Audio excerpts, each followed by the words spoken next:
Mummy, પપ્પા હમણાંના થોડા દિવસથી કેમ ઉદાસ રહે છે? હા બેટા, મને હમણાંથી એવું જ લાગે છે. મેં તારા પપ્પાને પૂછ્યું કે શું થયું, એ નથી દિવસે હરખું ખાતા કે નથી રાતે હરખું સૂતા.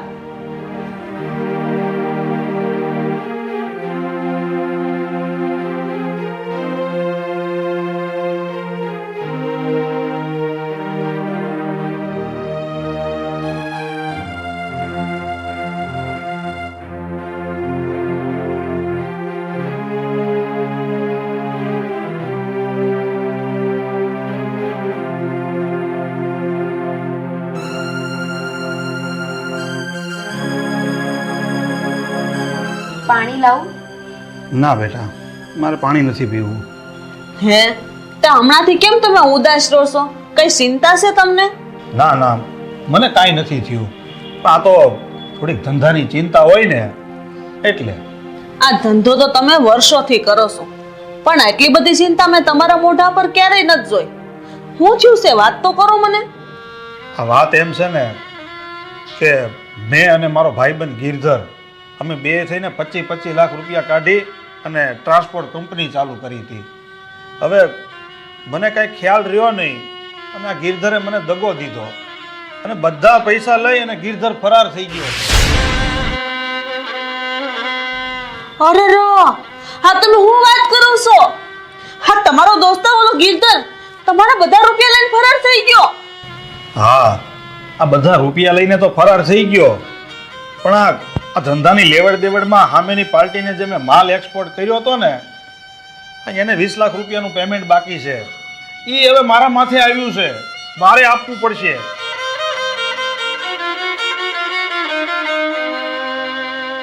કમળા, મને અત્યારે સૌથી મોટી મૂંઝવણ એ છે કે મારે સામેની પાર્ટીને જે પેમેન્ટ આપવાનું છે એ હું કઈ રીતે ચૂકવું. ઘરમાં અત્યારે 1 રૂપિયો રોકડો નથી મારી પાસે.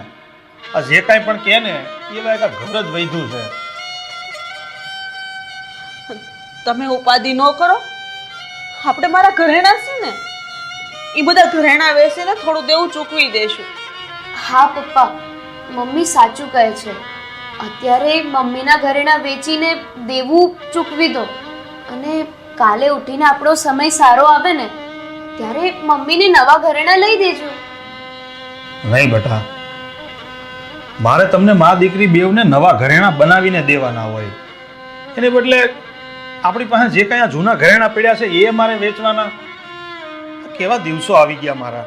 અરે રે, તમે હું કામ આવું વિચારો છો? આ જિંદગી છે, તડકો ને છાયો તો આવ્યા કરે. તમે ઉપાધિ ન કરો, બધું ઠીક થઈ જશે.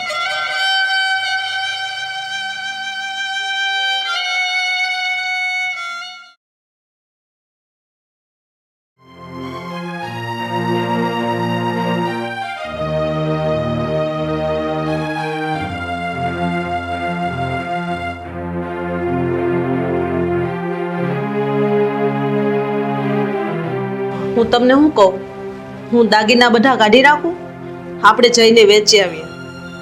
નહીં કમળા, તું હમણાં 2 દી થોભી જા. આ 2 દી પછી વિચારશું કે શું કરવું. કેમ વળી પાછું હું છું? કેમ તમે આ વિચાર માંડી વેળો? તું આ પહેલા શાંતિથી બેસ અને બધી વાત કરો.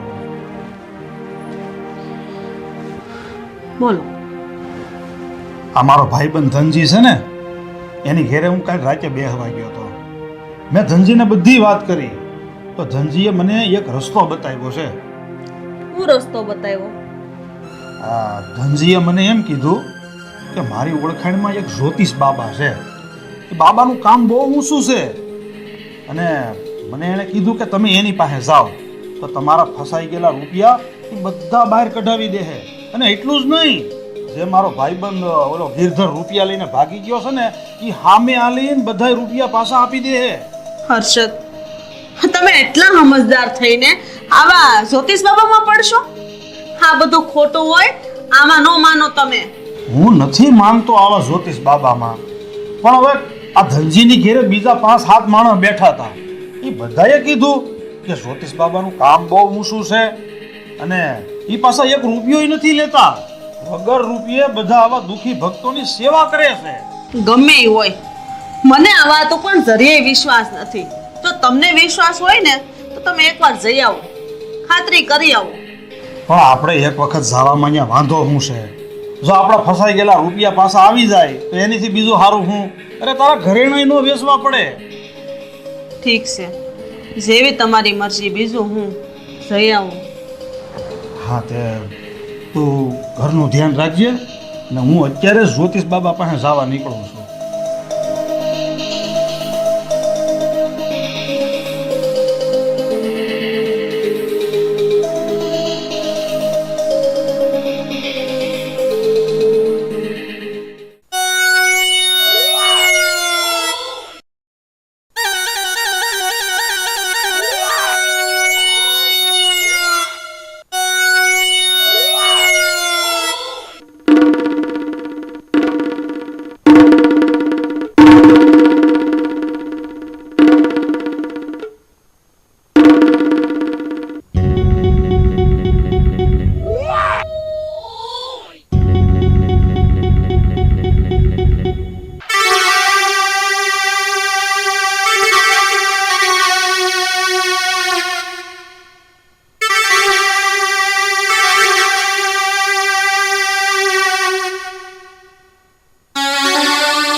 પ્રણામ બાબાજી.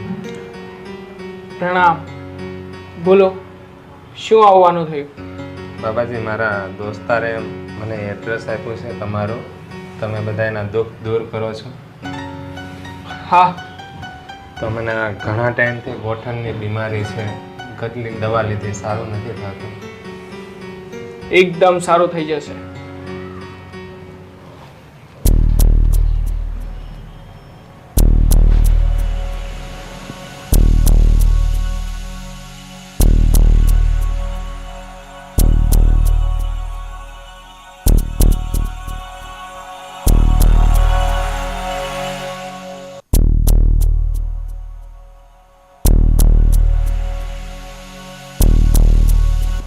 જો આ લીંબુ તમારા ઘરની દક્ષિણ દિશામાં મૂકી દેજો.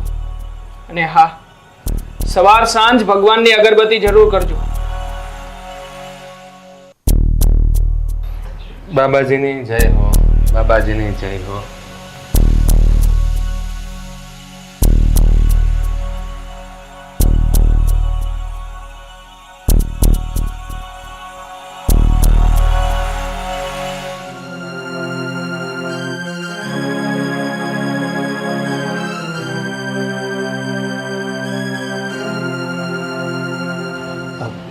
પ્રણામ બાબાજી. પ્રણામ. શું નામ છે તમારું અને ક્યાંથી આવો છો? બાબાજી મારું નામ હર્ષદભાઈ છે. બોલો ને ભાઈ, શું કામ હતું તમારે અને કઈ તકલીફ છે તમને? બાબાજી તકલીફ તો બહુ મોટી છે. હવે મેં મારા ભાઈબંધ હારે પાર્ટનરશિપમાં ધંધો ચાલુ કર્યો હતો અને 25 લાખ રૂપિયાનું રોકાણ મેં એની હારે કર્યું હતું.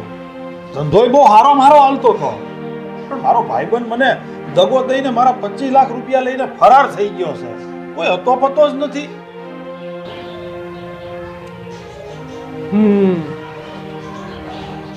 તો બહુ જ ખોટું થયું છે તમારી સાથે. હા બાબાજી, હું અત્યારે હાવ દેવામાં ડૂબી ગયો છું. મારી પાસે જે કાંઈ મૂડી હતી ને એ બધી ખર્ચીને મેં આ ધંધો ચાલુ કર્યો હતો અને હું નુકસાનીમાં ગયો. મારો ભાઈબંધ ફરાર થઈ ગયો. બાબાજી મેં તમારી લોકવાયકા ભાવ સાંભળી છે હો, અને આ બધું સાંભળીને હું અત્યારે તમારા આશરે આવ્યો છું. મારી મદદ કરો. તમે ચિંતા ના કરો, તમારું કામ થઈ જશે. જે આ તમારો પાર્ટનર રૂપિયા લઈને ભાગી ગયો છે ને, એ બધા જ રૂપિયા તમને સામે ચાલીને આપવા આવશે.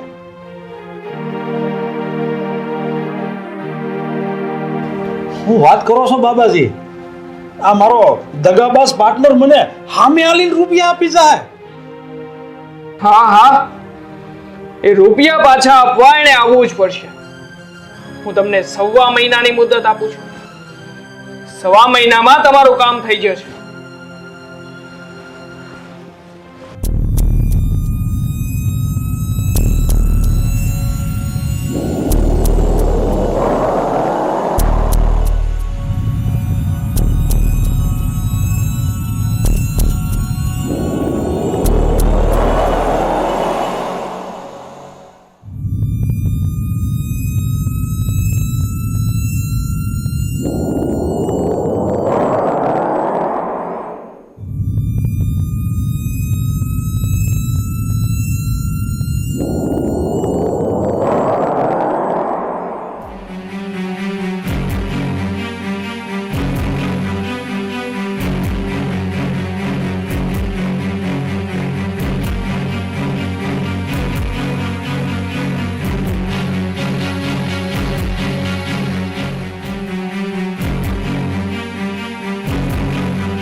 લો આ શ્રીફળ તમારા ઘરમાં મૂકી રાખજો.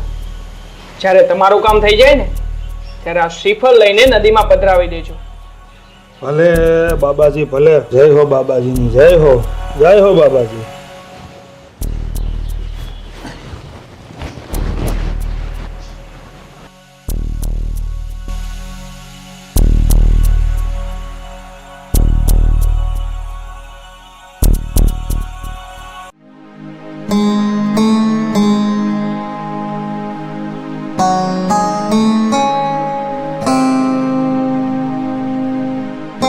અરે મોહનભાઈ, તમે ક્યારે આવ્યા? આવો આવો.